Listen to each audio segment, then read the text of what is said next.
Well, I'm going to pleased to introduce our final speaker for this morning's session.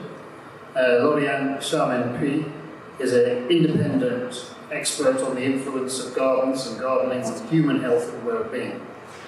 Lauriane was a postdoctoral wellbeing fellow at the Royal Horticultural Society and the University of Sheffield Department of Landscape Architecture in the UK.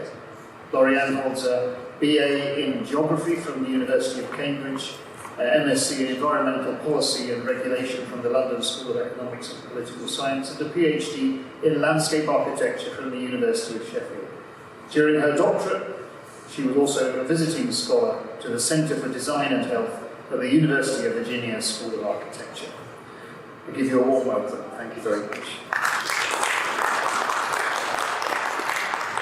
Hi everyone, so it's my pleasure to be with you all today, and many thanks to AIPH and Expo Doha for hosting us. Also sort of the launch of the Living Green, Liveable Cities special issue, which I had the privilege to co-edit with Gail and Audrey, so thank you very much. And so today I'll present to you one of the articles in the special issue, tomorrow will be the other one, which is empirical research on emotional reactions and perceived restoration to different garden features, which was led by Bethany Harries and her PhD supervisory team, Brigitte Gasleben, Alistair Griffiths, Eddie Ratcliffe, and myself. Bethany is a PhD researcher at the University of Surrey, and her PhD is co-funded by the university and the Royal Horticultural Society. I myself was the Wellbeing Fellow there and at the University of Sheffield at this time, but I'm now working independently. So a bit of background first. The research that I and my colleagues have already published has been pioneering in evaluating domestic gardens on their health and social impacts. We found that gardening more frequently, as well as spending time in a garden, is correlated with higher well-being and lower stress. Experiments found that after adding plants to bare front gardens, the reduction in psychological stress was the same as we might get from 8 weeks of mindfulness classes, and residents also had healthier physiological stress regulation as measured through their cortisol patterns. I know we were talking about that earlier. This, of course, is just a very small drop in the ocean of strong evidence that gardens and gardening can improve mental, physical, and social health. But applying this scientific evidence base is, of course, not as simple as it seems. And practitioners, I know many of you in the room are experts in that, so you're doing brilliant projects, but it's not easy for everyone else to have examples and best practice guidelines on how to create a green space for well-being to suit different contexts, such as schools, hospitals, prisons, sports facilities, community spaces, or indeed residential areas. The goal of Bethany's PhD and the paper I'm presenting to you today is to optimize human well-being in this garden context, but feel free to replace that with the park or the lawn in front of the stadium or whatever it is. So in the same way that we might seek to optimize a green space for pollinators by providing food and shelter for the insects, we can try to pay particular attention to how humans respond emotionally to different features in a vegetated space. So we made a survey for RHS garden visitors to be guided through a large garden and to indicate their emotions at 4 different specific positions in the garden.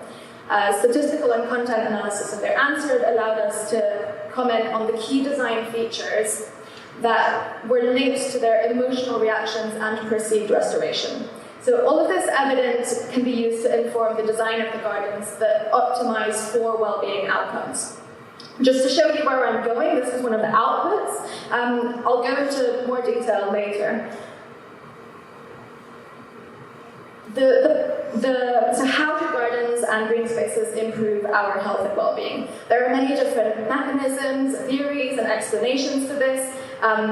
These ones are all based on the scientific literature. As we've already heard, there are traditional indigenous explanations as well.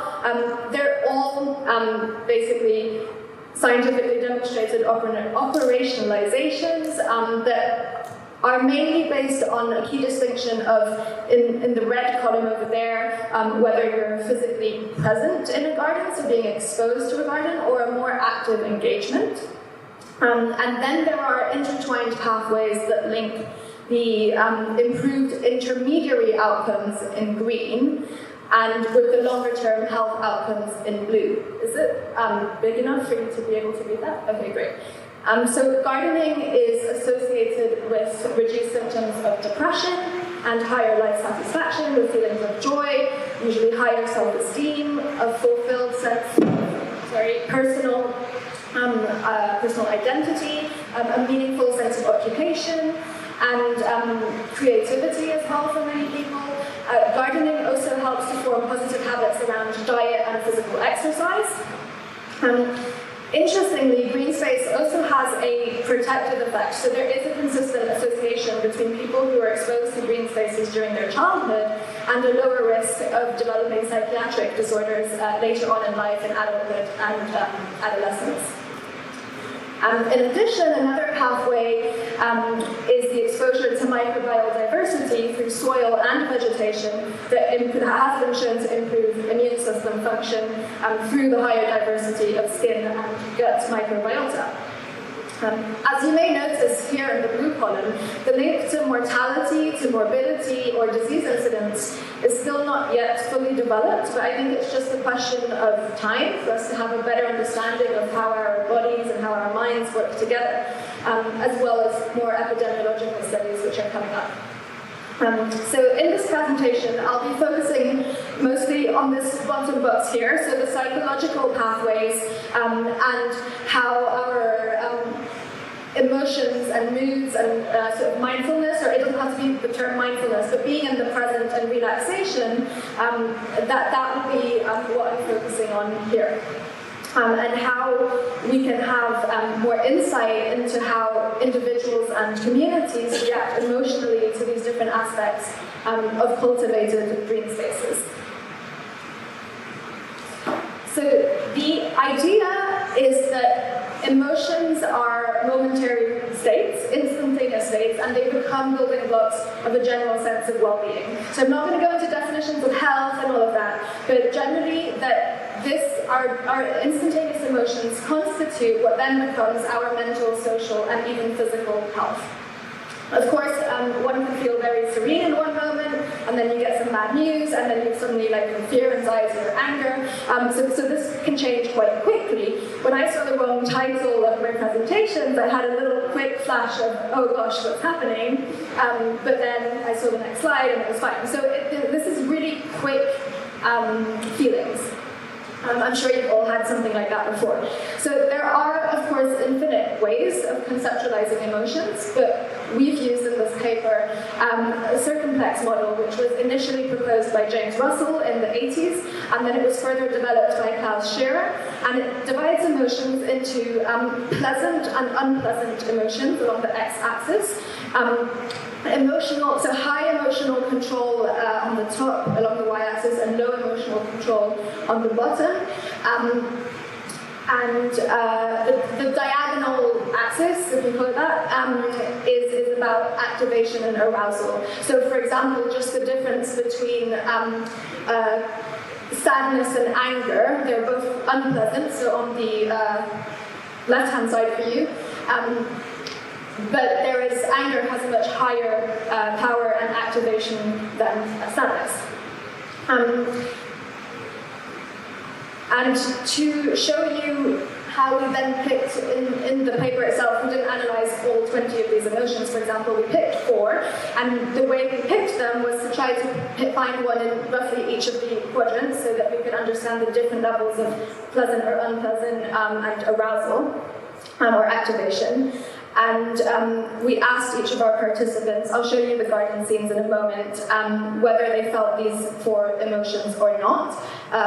So there's sadness, calm, excited, and actually, sorry, this circle is in the wrong place. So meant to circle happiness, not contentment. So we have sad, happy, excited, and calm.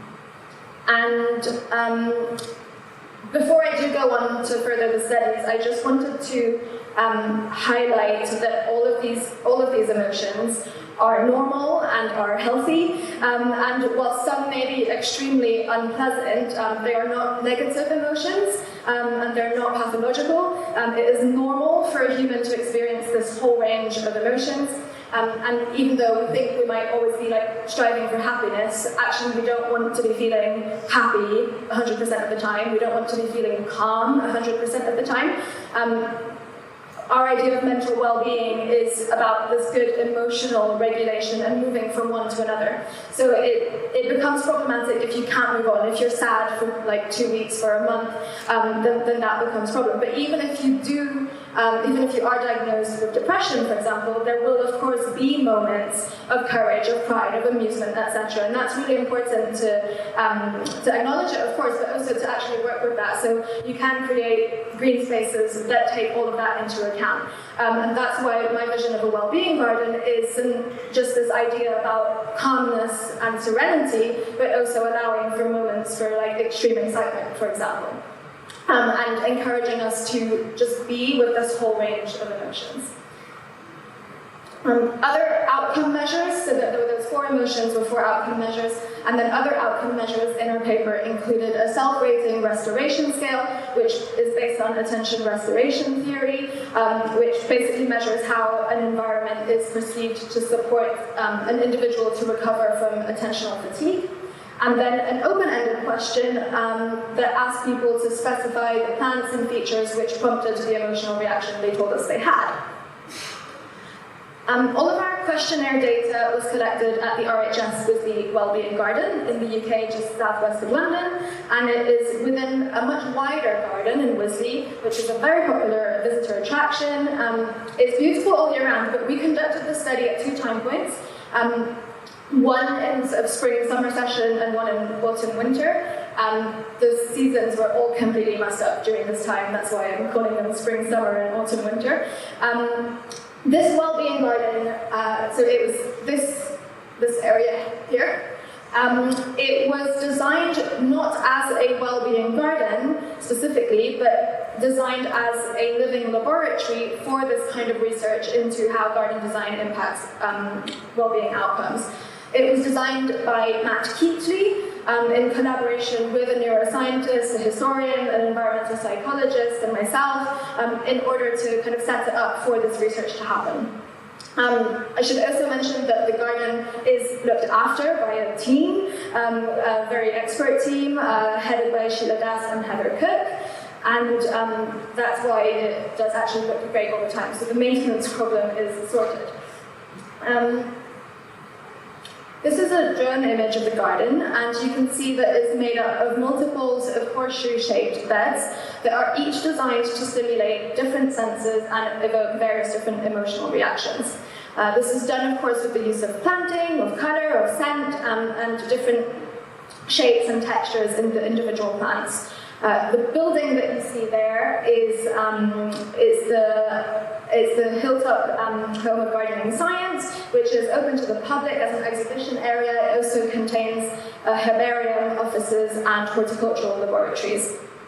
And so participants were guided to these 4 different survey positions, and it was at these specific places where they were asked to answer the questions of how they felt. So they're labeled 1, 2, 3, 4 in this order, but then you'll see I'll switch them around soon. Okay, now it's still 1, 2, 3, and 4. But basically, I'll quickly describe the 3 positions. So position 1 was mostly quite warmly coloured area, lots of deep reds, orange flowers, quite heady scent. So there's a rose called Munstead Wood Rose, which had really strong scent. There's some chocolate cosmos, and there's a vanilla scented azara, so lots of scents going on there. Position 2 has a pond with a small water rill flowing into it, which you can hear the sound of the water. The planting around is quite tall. Grasses, and when in flower it's sort of yellows and purples. Position 3 is a much smaller bed, not far away from the rill, but you can't hear it at this point. And it's mostly white flowers or pale yellow, pale pink, so very muted colours. There's a lavender called Arctic White, which attracts lots of bees. And then finally, position 4 is more of a walkway rather than an enclosed space, and it is lined with rosemary, dwarf pines, and azaleas, so plenty of green. I won't spend too long on the statistical results, but I'll just run through what we did find. Basically, we found that in the summer months, there were some areas that were more likely to evoke some emotions than others, and because of the way the question was asked of true or untrue, that's why we've got the scale of true and untrue. But people were more likely to feel happy and excited in position 1, which is now over on that side, so it's 1, 2, 3, 4.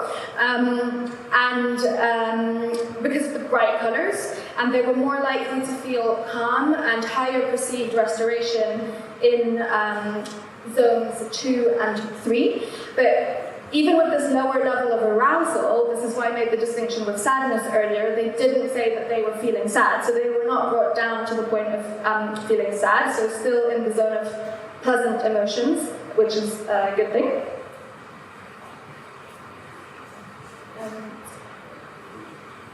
This is the same zones, 1, 2, 3, 4, in the winter months. So it's a similar story, but the main difference is that in position 1, we've no longer got the bright red flowers, and so there was the effect of the saturated colors triggering excitement or happiness is no longer there. I'll now go through, so instead of by position, by emotion, so each of the 4 emotions we looked at and what the garden features were to be most effective at triggering them. So this is a corroboration of the statistical analysis and the content analysis of what people told us. Of course, what I'm going to say, all of our emotional reactions to whatever stimuli are going to be culturally mediated or based on personal experiences. So if you do have a particular childhood experience or something like that, whether it's positive or negative, that will of course influence how you react to this. So this is all based on the British participants that responded to our survey. But essentially, they reported feeling happy, excited, when they were around this bright orange planting. So these are Lithothias, and there's a ballerina tulips. And they also felt an uplift in areas where there was seating, so these round curved benches. And though they were doing the survey not actually in a social context, it was probably a potential and anticipation for that excitement. They reported feeling happy when they were seeing the insects and the pollinators, so this is kind of what I was describing earlier, the lavender. Even people who were actually fearful of insects, when they saw a bee that was so concentrated on a flower and not on trying to sting them, they were able to watch them in a happy way rather than being scared. There was also lots of variety of different planting colours and textures. So this plant here is a cercidophyllum, which when the leaves drop, it wafts scents of burnt sugar like caramel. And then this willow is very soft to touch; it's almost impossible not to. So all of these things contributed to feelings of happiness. Participants reported feeling calm with the sound of the running water. A few mentions of biophilic theory and all that already. That would be the main explanation for that. And also the tall planting that created a sense of seclusion and privacy was quite instrumental there.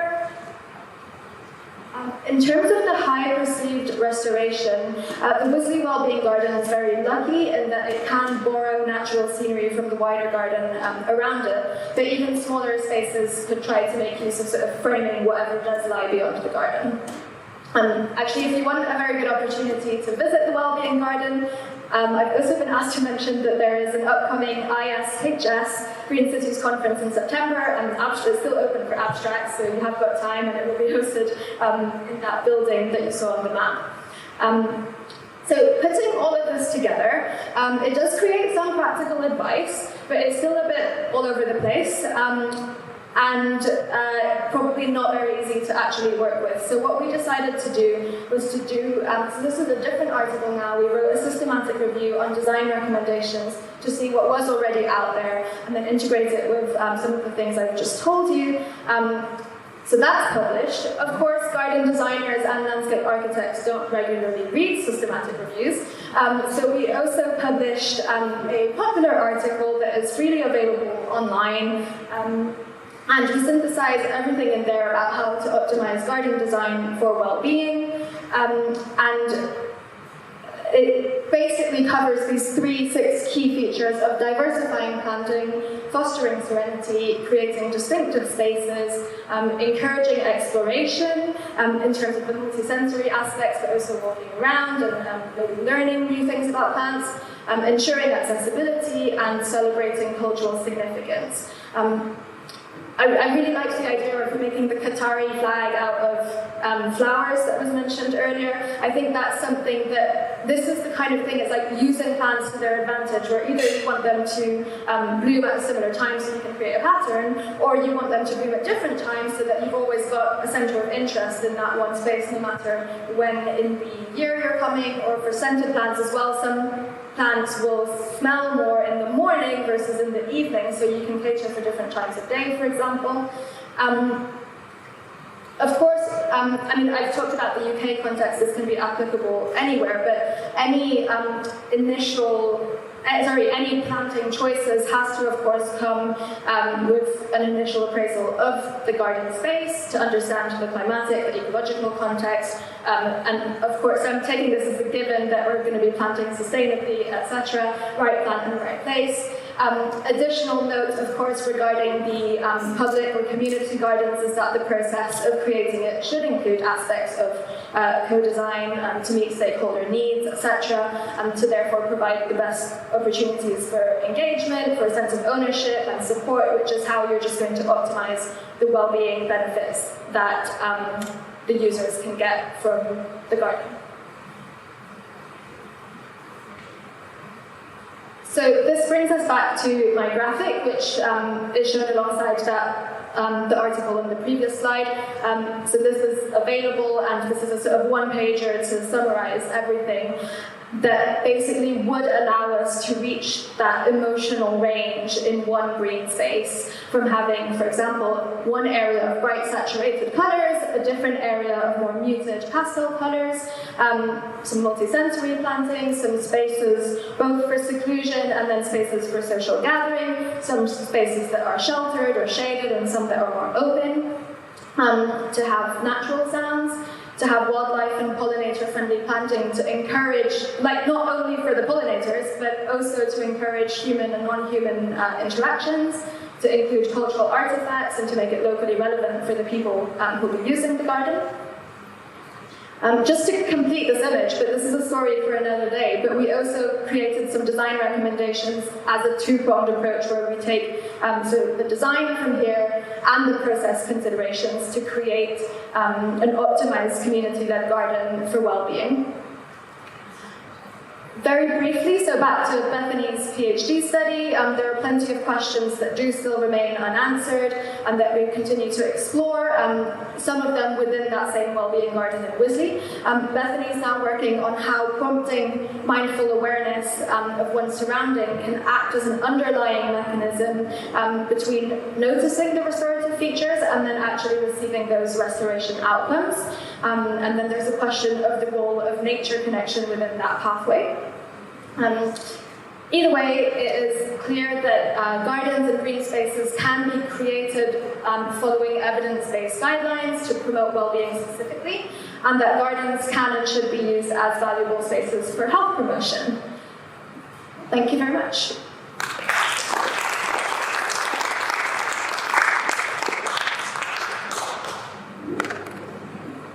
Lauriane, thank you very much for an excellent presentation. I have a question from the audience.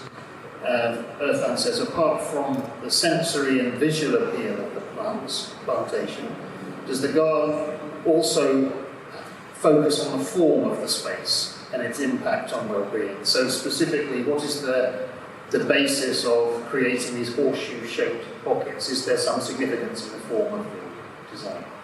Yeah, so that, obviously we did have to make a sort of permanent decision on that at the beginning, but the horseshoe shape was to be able to create a sense of seclusion, and to have, the initial idea was for them to all be horseshoe shaped, so to have 7 different horseshoe shapes that we could then use as different sort of testing rooms, if you imagine a laboratory. But we decided to not have them all be horseshoe shaped, so there was position one, for example, which was more like, we called it colonnades, but a sort of walkway that you can go through. And the idea also was that people could just wander in and out without being a sort of longer dead end, as that were. So you don't kind of go through a garden path and realize you can't go anywhere else. You can just keep going to different areas. That was based on, obviously, Matt Heatley, so the garden designer's ideas, but also the hypotheses of having seclusion. Like, we needed to know what we wanted to test, and that was one of the things we wanted to test. Thank you. And do you have any plans to correlate medical evidence of subjects like blood pressure and depression can be monitored in such studies? That could be one of the next, so physiological elements, but in terms of this, it's quite difficult because these are ambulatory studies, so people are walking around. The most obvious physiological indicator that we could potentially go into is EEG, so sort of alpha and beta brainwaves, which indicate relaxation. I think that I can go into more detail if you want. Thank you. I just had a question, being familiar with Wisley. I just wonder if the demographic is somewhat skewed at the beginning when they are entering the garden, and also their state of mind, having already walked through an extensive part of the garden before they get there. How have you accounted for that, and is there any thought of trying to replicate this in a different kind of environment or an urban setting? Yeah, very good point. So I wouldn't necessarily call it skewed. It was the baseline. This is the kind of demographic of people who visit gardens. So it would be we're taking that as a factor, of course, and recreating this in an urban setting, it wouldn't be necessarily the same controlled, etc. People will have walked through the garden to get to this place, so probably a 5-minute walk. Interestingly, we thought they'd all be quite chill when they arrived already, but there are currently major construction works on the road outside of Wisley, so actually everyone who arrived was quite stressed from the traffic. Yeah, it's kind of hard to quantify the effect of that on this particular study. That's why we also tried to do it at different days and different people. We did ask people, so most people had all been to Wisley before, at least once, so they were familiar with Wisley as a garden, not necessarily the wellbeing garden. Just to point out also, there was one other thing we did control for, so there were no other members of the public. So the study was done before public opening hours.